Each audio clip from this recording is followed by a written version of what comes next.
নমস্কার, আমার গল্প পাঠ আসরে আপনাকে স্বাগত। আজ পড়ে শোনাচ্ছি সাহিত্যিক মানিক বন্দ্যোপাধ্যায়ের সংক্ষিপ্ত জীবনী। 1908 খ্রিস্টাব্দে 29শে মে সাঁওতাল পরগনায় দুমকায় সাহিত্যিক মানিক বন্দ্যোপাধ্যায় জন্মগ্রহণ করেন। পিতার নাম হরিহর বন্দ্যোপাধ্যায় এবং মাতার নাম নীরদা সুন্দরী। তিনি সাঁওতাল পরগনার দুমকায় জন্মগ্রহণ করলেও ঢাকার বিক্রমপুরে ছিল তাদের আদি বাড়ি।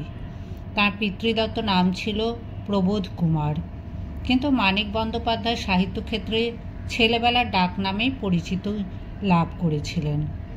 বিচিত্রা পত্রিকায় মানিক বন্দ্যোপাধ্যায়ের অতসী মামি নামে প্রথম গল্প 1928 খ্রিস্টাব্দে প্রকাশিত হয়েছিল। তিনি তখন কলেজে পড়াশোনা করছিলেন। হয়তো তিনি লেখক হিসেবে ডাক নামটি ব্যবহার করেছিলেন নিজের আত্মবিশ্বাসের অভাবের কারণে। এই অতসী মামা প্রকাশিত হওয়ার সঙ্গে সঙ্গে সাহিত্য জগতে তাঁর আসন চিরস্থায়ী হয়ে যায়। সেই কারণে তাঁর ডাক নামটিও চিরদিনের জন্য সাহিত্য জগতে স্থায়ী হয়ে গেল। সরকারি চাকরি করতেন পিতা হরিহর বন্দ্যোপাধ্যায়। এই সরকারি চাকরির কারণেই তিনি বদলি হয়েছেন বিভিন্ন জায়গায়। ফলে মানিক বন্দ্যোপাধ্যায়ের বাল্যকাল কেটেছে বিহার ও বাংলার বিভিন্ন জায়গায়। চাকরির প্রয়োজনে পিতার এই বিভিন্ন জায়গায় বদলির ফলস্বরূপ মানিক বন্দ্যোপাধ্যায় শৈশবে বিভিন্ন শ্রেণীর মানুষ, নানান পরিবেশ ও জীবনযাত্রা প্রত্যক্ষ করতে পেরেছেন। শৈশব থেকেই তিনি সমাজবোধ সম্পর্কে সচেতন হয়ে উঠতে পেরেছেন।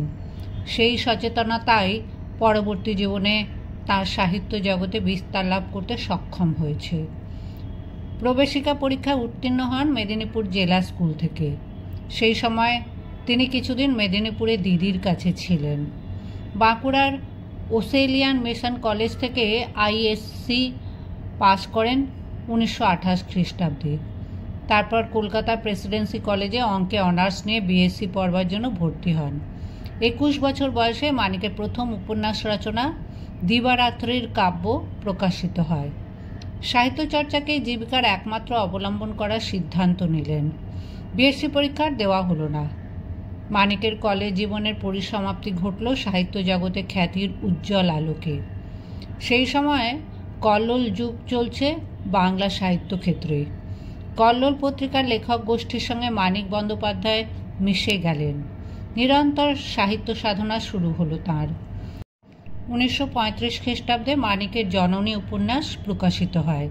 তখনকার দিনে বিখ্যাত সাহিত্য সাময়িকী ভারতবর্ষ পত্রিকায় তাঁর অন্যতম শ্রেষ্ঠ 3টি উপন্যাস জননী, পুতুল নাচের ইতিকথা ও পদ্মা নদীর মাঝি ধারাবাহিকভাবে প্রকাশিত হয়। তিনি মরমী শিল্পীর মতো চিত্রিত করেছেন পূর্ববঙ্গের সাধারণ মানুষের কথা ও তাদের জীবনের বিভিন্ন ঘটনা। এর ফলে তিনি অতি অল্প সময়ের মধ্যেই বাংলা সাহিত্যের জগতে নিজের জায়গা প্রতিষ্ঠিত করে নিলেন। শুরু হলো একটি নতুন যুগের। বাস্তবিক পক্ষে বাংলা সাহিত্য জগতে এই মহারথী সাহিত্য সাধকের তীব্র ক্ষোভ ঝরে পড়েছিল মধ্যবিত্ত কৃত্রিমতা ও ভাব প্রবণতার বিরুদ্ধে। এই ভাব প্রকাশ পেয়েছে তার সমগ্র রচনার মধ্যে। সমাজের নিম্ন শ্রেণীর দারিদ্র্যক্লিষ্ট মানুষদের সহজ সরল জীবনযাপন এবং সমাজের অন্যায়ের বিরুদ্ধে আপোষহীন সংগ্রামের প্রতিচ্ছবি তিনি নিখুঁতভাবে এঁকেছেন। এই কৃত্রিমতা বর্জিত রচনার জন্যই সার্থকতা লাভ করেছিল তাঁর বাংলা সাহিত্য। মানিক বন্দ্যোপাধ্যায় মার্ক্সবাদে দীক্ষিত হয়েছিলেন। তাঁর সাহিত্য সৃষ্টির মধ্যে সংগ্রামী জীবনে প্রভাব লক্ষ্য করা যায়।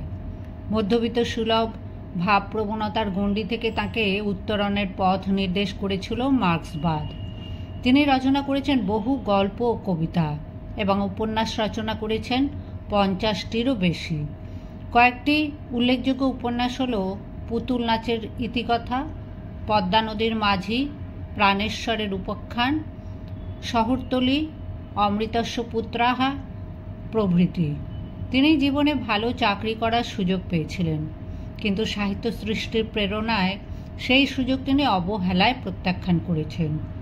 এই সাহিত্য সাধকের শেষ জীবন মোটেই সুখকর ছিল না। প্রচণ্ড আর্থিক অনটনের মধ্য দিয়ে চলতে বাধ্য হয়েছিলেন তিনি। অবশ্য শেষের দিকে তার জন্য সাহিত্যিক বৃত্তির ব্যবস্থা করেছিলেন পশ্চিমবঙ্গ সরকার। দীর্ঘ রোগ ভোগের পর মাত্র 48 বছর বয়সে 1956 খ্রিস্টাব্দের 3রা ডিসেম্বর সাহিত্য সাধক মানিক বন্দ্যোপাধ্যায় পরলোক গমন করেন।